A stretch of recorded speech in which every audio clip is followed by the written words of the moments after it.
ABP news की team पहुंच गई है राजस्थान के चित्तौड़गढ़।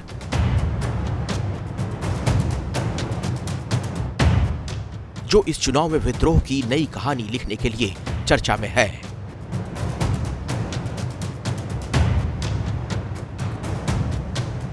नमस्कार, मैं हूं वीरेश पांडे और मैं आ गया हूं गढ़ों के गढ़ चित्तौड़गढ़ में। जी हां, ये मेवाड़ की राजधानी रही है। महाराणा प्रताप यहां के राजा, राजपूताना शौर्य, गौरव और बलिदान की ये धरा रही है। आज मैं आपको बताऊंगा कि इस पावन भूमि का राजस्थान की मौजूदा राजनीति में क्या है महत्व, और साथ ही सियासत के इस महायुद्ध में कौन है यहां का शूरवीर।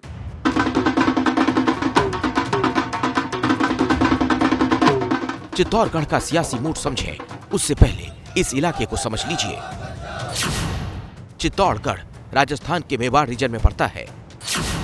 इस रीजन में विधानसभा की 43 सीटें हैं। 2018 में बीजेपी को 25, कांग्रेस को 14 और अन्य को 4 सीटें मिली थीं।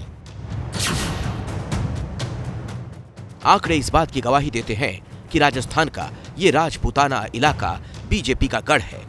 लेकिन क्या इस चुनाव में बीजेपी अपना किला बचा पाएगी? यही जानने के लिए वीरेश पांडे यहां पहुंचे हैं।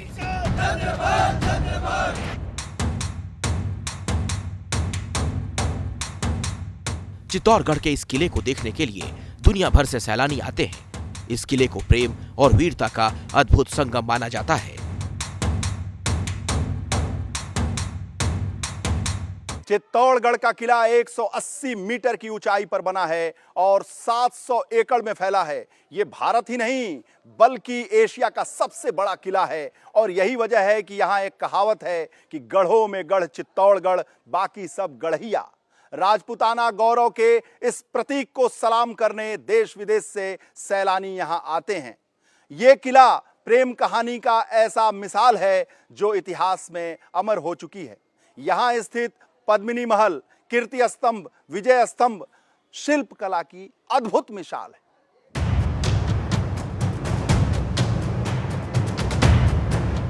भव्यता और सुंदरता की वजह से 2013 में यूनेस्को ने विश्व धरोहर स्थल इसे घोषित किया था।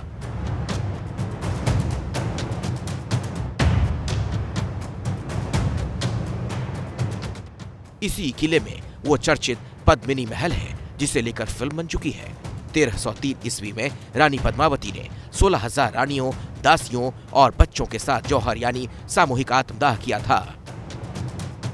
एबीपी न्यूज के रिपोर्टर वीरेश पांडे जब किले की खूबसूरती कैद कर रहे थे, तब बड़ी संख्या में सैलानी किले को निहारने पहुंचे थे। वीरेश ने उनसे चुनाव पर चर्चा की। राजस्थान चुनाव में महिलाओं का क्या है रुझान, बात करते हैं। मैडम, किधर है महिलाओं का रुझान? मोदी है तो सब मुमकिन है। उन्होंने महिलाओं के लिए बहुत कुछ किया है। मोदी जी ये अच्छे प्रधानमंत्री है, बहुत अच्छे इंसान है वो। मैम, क्या माहौल दिख रहा है राजस्थान में आपको? मोदी जी का ज़्यादा इसमें दिख रहा है मुझे। प्रधानमंत्री हमारे मोदी जी हैं, नरेंद्र मोदी जी।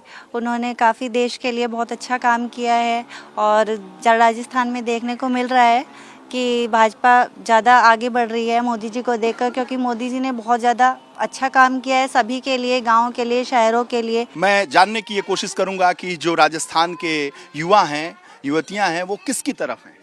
सर, राजस्थान के युवा युवतियाँ वेट कर रहे हैं एक जो बहुत अच्छे जॉब अपॉर्चुनिटी का, जो कि सर कांग्रेस गवर्नमेंट दे नहीं पा रही है। 5 साल का टाइम हो गया है सर, यहाँ के बच्चे बहुत ही निराश हो रहे हैं, किसी को कोई जॉब मिल ही नहीं रहा है। तो सर, तो आप बताइए, आप फर्स्ट टाइम इस बार वोट करेंगी, किधर है रुझान? देखिए, कांग्रेस इतने साल से राजस्थान में है लेकिन ये कुछ अच्छा कर नहीं पाई अब तक। तो पेपर भी बहुत लीक हुए, एक होता तो बात अलग है, लेकिन इतने सारे पेपर्स लीक होने के बाद भी कोई काम नहीं हो रहा है। और वैसे भी हम बीजेपी की साइड, बीजेपी अगर आएगी तो कुछ अच्छा करेगी, मुझे होप है इस पे। तो मैं तो बीजेपी के।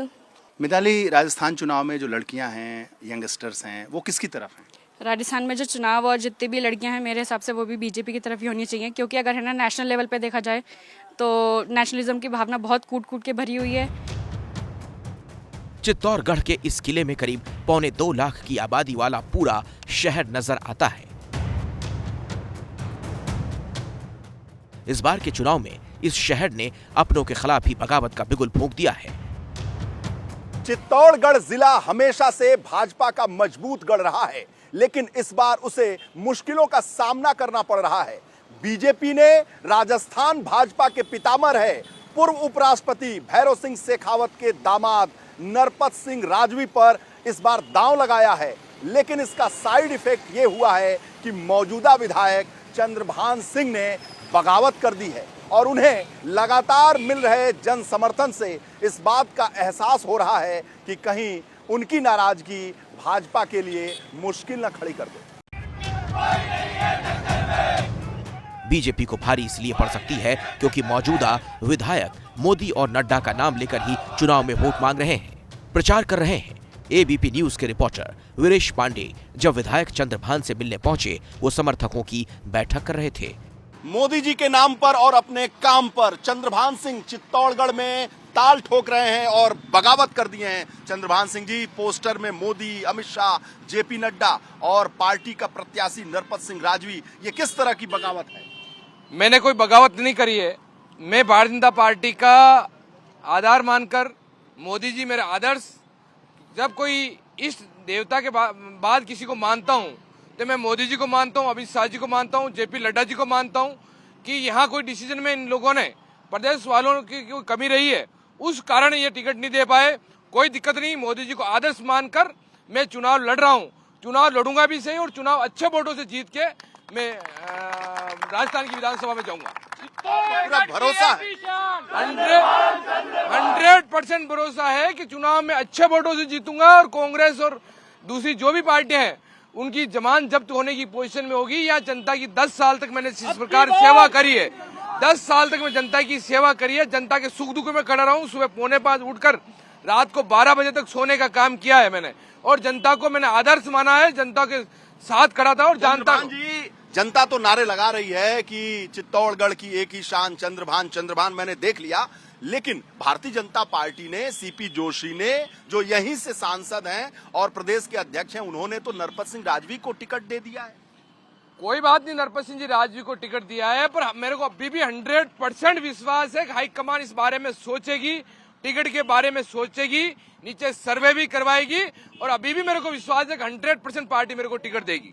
आपको नहीं लगता कि प्रदेश अध्यक्ष के खिलाफ आपने यही ताल ठोक दिया है, बगावत के बिगुल फूंक दिए हैं? मैंने प्रदेश अध्यक्ष के खिलाफ कोई ताल नहीं ठोकी है और कोई मैं ठोकने के फिराक में नहीं हूँ। उनका जो डिसीजन है, उस डिसीजन के विरोध में जो जिस प्रकार चित्तौड़गढ़ की जनता उमड़ी है, जिस प्रकार रोडों पे आई है, तो इस प्रकार का उनको जनता को आने वाले दिनों में इसका जवाब देना पड़ेगा। और जो चुनाव होगा वो वास्तव में देखेंगे, आप एबीपी न्यूज वाले भी देखेंगे, सभी देखेंगे, ये रिजल्ट आया, आप लोग आश्चर्य करेंगे ऐसा रिजल्ट भी आ सकता है क्या। चंद्रभान के समर्थन में स्थानीय बीजेपी नेताओं की पूरी फौज उतरी हुई है और यही वजह है कि बीजेपी के घोषित उम्मीदवार नरपत सिंह अब तक यहां नहीं पहुंचे हैं। भाजपा कांग्रेस से इतर चंद्रभान अपनी एक और ताकत है। देखिए, ऐसा है कि जहाँ तक पार्टी की बात की जाए तो पार्टी सर्वोपरि थी, पार्टी का निर्णय भी सर्वोपरि है और पार्टी हमारी माँ है, इस बात को भी हम मानते हैं।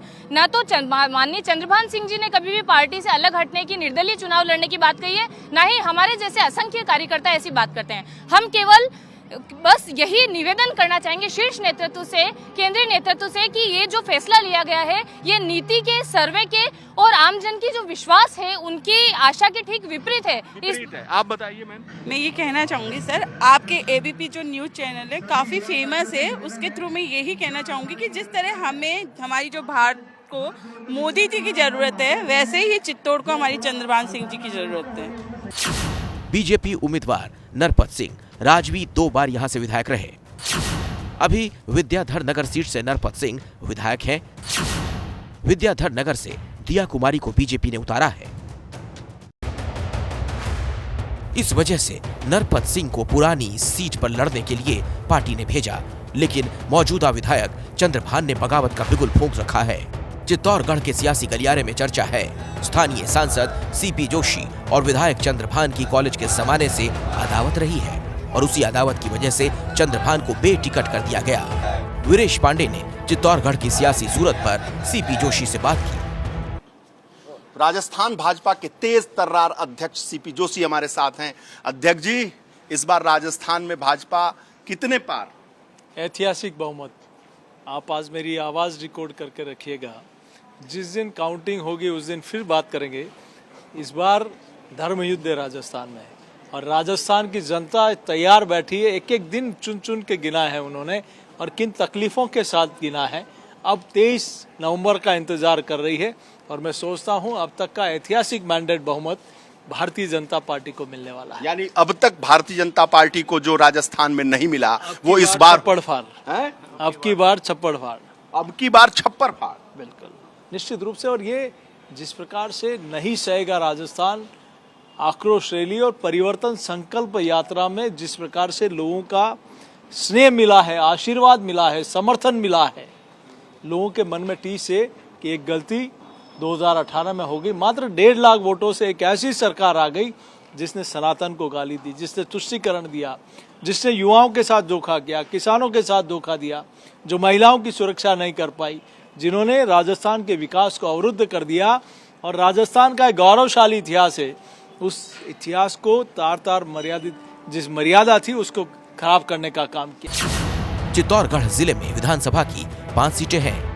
2018 में बीजेपी को 3, कांग्रेस को 2 सीटें मिली थी। चित्तौड़गढ़ जिले के अगर जाति समीकरण को देखें तो यहाँ राजपूत और ब्राह्मण बहुत मजबूत स्थिति में हैं। खुद ब्राह्मण कम्युनिटी से आने वाले सीपी जोशी जो भाजपा के प्रदेश अध्यक्ष हैं, वो यहाँ के सांसद हैं, तो राजपूत बिरादरी से आने वाले चंद्रभान सिंह यहाँ के सिटिंग एमएलए हैं। अगर हम आसपास के इलाकों की बात करें तो दलित और आदिवासियों की संख्या भी काफी अच्छी खासी है।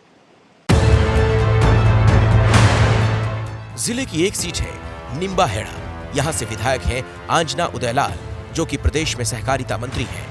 वीरेश पांडेय ने जब उनसे संपर्क किया तो इलाके के गांव में प्रचार के लिए घूम रहे थे। समर्थक उत्साहित हैं, ढोल नगाड़ों के साथ प्रचार हो रहा है और नारे लग रहे हैं। उदयलाल को उम्मीद है कि बीजेपी में फूट का फायदा जिले में कांग्रेस को होगा। लालों में लाल हैं भैया उदयलाल हैं, गोरे गोरे गाल हैं भैया उदयलाल हैं, ये नारे लग रहे हैं। उदयलाल जो सहकारिता मंत्री हैं अशोक गहलोत सरकार में, वो हमारे साथ हैं। ये जो नारे लग रहे हैं इसका असर कितना दिखाई पड़ेगा चुनाव में और वोट में? ये नारा आज से नहीं है, पिछले 25 सालों से ये नारा गूंज रहा है और जहाँ भी मैं जाता हूँ हर जगह रहता है। और ये इन बच्चों का लगाव है। उस समय आज पगड़ी वाले तो ये 5-7 रह गए, जब इतनी पगड़ी वाले सभी दिखते थे। इनके पिताजी पगड़ी वाले होते थे। जब से ये नारा लग रहा है, जब आज दिन तक वो कायम है। तो आपको लगता है कि ये जो आपको सफलता मिलती है, आप चुनाव जीते, मंत्री बने, तो उसकी ये लालिमा है या जनता की मोहब्बत और उसके प्यार की लालिमा है? ये जनता के प्यार मोहब्बत की लालिमा है। हाँ। तो क्या इस बार भी मोहब्बत मिलेगा, ये लालिमा रहेगी? ये छोटी साटी क्षेत्र जिसमें आप खड़े हैं, मैं 1988 में प्रधान बना, जब से ये 7वां-8वां चुनाव लड़ रहा हूँ। मैं इस क्षेत्र से आज दिन तक चुनाव नहीं हारा हूँ। मैं केवल हारा हूँ तो निम्बाड़ा से अप डाउन होता है। कभी यहाँ से 4 से लगाकर 12,000 वोट तक सदैव 9 ही वोटों में भारतीय जनता पार्टी यहाँ आके थक जाती है। हार जीत होती है निम्बाड़ा से, वो एरिया थोड़ा बड़ा है। कभी वहाँ 12,000 से 15,000 से हो जाता है, तो यहाँ का डाउन हो जाता है। लेकिन इस बार माहौल निम्बाड़ा में भी वही है जो छोटी साड़ी में है। तो ये तो अपना घर है। मैं शुरू से यही। चित्तौड़गढ़ में क्या हवा है इस बार कांग्रेस की? चित्तौड़गढ़ में हवा ऐसी बढ़िया चलेगी कि निसंदेह 5 में से 5 सीटें भी आ जाए तो कोई आश्चर्य मत करना। अच्छा, उदयलाल तो चुनावी अखाड़े में हैं, लेकिन जिले की बाकी 4 सीटों पर कांग्रेस ने पत्ते नहीं खोले हैं। वीरेश पांडेय ने जब एक चौराहे पर लोगों से बात की तो सबका एक ही कहना था कि बगावत की आग बीजेपी को नुकसान पहुंचा सकती है। चित्तौड़गढ़ में कांग्रेस की क्या स्थिति है, कुछ लोगों से बात करते हैं। कांग्रेस की स्थिति चित्तौड़गढ़ में आसपास में क्या है? चित्तौड़गढ़ मूल जो चित्तौड़ विधानसभा क्षेत्र है, यहाँ पर रनिंग एमएलए साहब का टिकट काट दिया गया है। अभी वो निर्दलीय चुनाव लड़ने के मूड में है। साथ में नरपत सिंह जी राजवी को चित्तौड़ से टिकट दिया गया है। तो उस हिसाब से भी कांग्रेस की स्थिति मजबूत हो गई है। कांग्रेस ने जो विकास के काम कराए हैं उसके आधार पर भी कांग्रेस की स्थिति बहुत बढ़िया है। चित्तौड़ जिले की 5 सीटें कांग्रेस जीतेगी इस बार। बहुत बढ़िया, बहुत उम्मीद है इनको। आपको क्या कहना है? 100% कांग्रेस ही आएगी। कांग्रेस की जो योजना है, हम लेडीज ही नहीं बल्कि आम जनता भी इतनी प्रभावित है उससे कि आम जनता भी, जब मैं किसी से मिलती हूँ तो वो लोग बोलते हैं कि हमारे माँ बाप ने जितनी केयर नहीं करी उतनी कांग्रेस हमारे को आज सुविधाएं दे रही है, फैसिलिटी दे रही है, और उन्होंने जो डेवलपमेंट और विकास किया है। बिल्कुल निश्चित तौर पर अशोक गहलोत वापस दोबारा आएंगे। जो जन कल्याणकारी योजनाएं चलाई हैं, जो एक तरफ मोदी जी के राज में लोग त्रस्त है महंगाई से, दूसरी तरफ गहलोत साहब ने जो राहत योजनाएं चलाई हैं उससे लोगों को बहुत राहत मिली है और निश्चित तौर पर कांग्रेस को वोट करने के मूड में है जनता। बीजेपी को अपने गढ़ में ही अपनों से चुनौती मिल रही है। बीजेपी ने स्थिति को नहीं संभाला तो आने वाले दिनों में पार्टी की परेशानी बढ़ सकती है। राजस्थान में नामांकन शुरू हो चुका है और 25 नवंबर को चुनाव होने हैं। जैसे ही घड़ी का काटा दोपहर 2:30 पे आए, बबीता जी का दिल सास बहू साजिश के लिए मचल जाए। और ये है इनकी बहू, पूरे दिन ऑफिस की टेंशन हो जाए गॉन जब ये करें अपना फेवरेट शो फ्री टाइम पे ऑन। इनकी तरह आप भी देखें अपना फेवरेट शो अपने टाइम पर और डाउनलोड कीजिए एबीपी लाइव ऐप अपने स्मार्ट टीवी पर।